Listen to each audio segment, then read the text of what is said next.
നമ്മളിത് എറണാകുളത്ത് ഓഫീസിൽ എത്തിയിട്ട് അപ്പോൾ ഇവിടെ ഇത് അങ്ങനെ കുറച്ചിങ്ങനെ ഗെയിംസും കാര്യങ്ങളൊക്കെ കണ്ടു കേട്ടോ. അപ്പോൾ പിന്നെ നമ്മൾ വന്ന ആ ക്ഷീണം മാറ്റാമെന്ന് വിചാരിച്ച് അവിടുന്ന് കുറച്ച് നേരം ഗെയിംസൊക്കെ കളിച്ചു കേട്ടോ. ഇവിടെ കണ്ടോ ഭയങ്കര ബുദ്ധിപരമായ പല നീക്കങ്ങളും നടക്കുന്നുണ്ട്. അങ്ങനെ പിന്നെ അവിടുന്ന് കുറച്ച് ഫോട്ടോസും വീഡിയോസും ഒക്കെ എടുത്തു നേരെ നമ്മൾ പ്രോഗ്രാം നടക്കുന്ന സ്ഥലത്തേക്ക് പോയി കേട്ടോ. ഇവിടെ ഗ്രില്ലാക്സിൽ വെച്ചിട്ടായിരുന്നു നമ്മൾ ഇഫ്താർ പാർട്ടി അറേഞ്ച് ചെയ്തിട്ടുണ്ടായിരുന്നത്. അങ്ങനെ അവിടെ എത്തി നമ്മളെല്ലാവരും സീറ്റൊക്കെ പിടിച്ച് സെറ്റായി ഇരിക്കുന്നുണ്ട്. മറ്റേ ബാങ്ക് കൊടുക്കാൻ വേണ്ടി വെയിറ്റ് ചെയ്തിരിക്കുക കേട്ടോ. അങ്ങനെ ബാങ്കൊക്കെ കൊടുത്തു, അവരെ നോമ്പൊക്കെ മുറിച്ചു കഴിഞ്ഞു. അതിനുശേഷം എന്താ പറയാ, വത്തക്ക വെള്ളമായിരുന്നു ഫസ്റ്റ് തന്നെ ഉണ്ടായിരുന്നത്. അപ്പൊ ഞാൻ കുറച്ച് അതും പിന്നെ എന്തോ ഒരു ഫ്രൂട്ടും കഴിച്ചു കേട്ടോ. പിന്നെ നമ്മളെ മെയിൻ കോഴ്സിലേക്കായിരുന്നു നമ്മളുടെ എല്ലാവരുടെയും മെയിൻ ഫോക്കസ് എന്ന് പറയുന്നത്.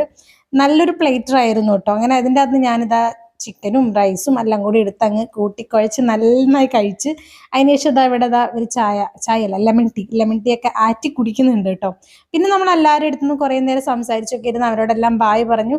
അടുത്ത ട്രെയിനിൽ നമ്മൾ നേരെ കോഴിക്കോടേക്ക് പോന്നു കേട്ടോ.